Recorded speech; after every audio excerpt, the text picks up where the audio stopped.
السلام علیکم دوستو، روزمرہ زندگی میں ہمیں مختلف رویوں اور صورتحال کا سامنا ہوتا ہے۔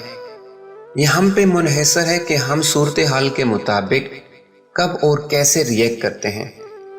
اسے ہم ایک مثال سے سمجھتے ہیں۔ کسی برتن میں پانی لیں اور ایک مینڈک بھی اس میں ڈال دیں۔ پانی کو گرم کرنا شروع کر دیں۔ جیسے جیسے پانی کا درجہ حرارت بڑھنا شروع ہوگا، مینڈک اپنے جسم کا درجہ حرارت بھی بڑھانا شروع کر دے گا اور اپنے کو اس پانی میں رہنے کے لیے ایڈجسٹ کر لے گا۔ ایک وقت وہ آئے گا کہ جب پانی ابلنے لگے گا تو مینڈک اس درجہ حرارت پر اپنے آپ ایڈجسٹ نہیں کر سکے گا اور پانی سے باہر جمپ کرنے کی کوشش کرے گا، لیکن وہ ایسا نہیں کر سکے گا کیونکہ وہ اپنی ساری توانائی پانی کے درجہ حرارت سے ایڈجسٹمنٹ کرنے کی وجہ سے ضائع کر چکا اور جلد ہی مر جائے گا۔ اب سوال یہ ہے کہ اس مینڈک کو کس نے مارا؟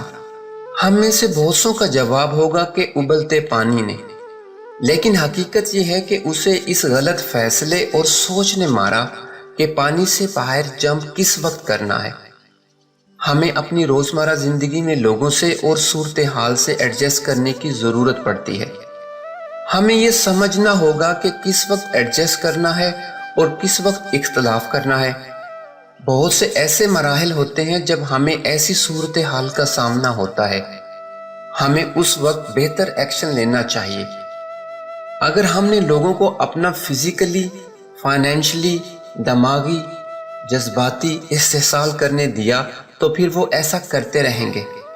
ہمیں یہ فیصلہ کرنا ہوگا کہ کس وقت جمپ کرنا ہے۔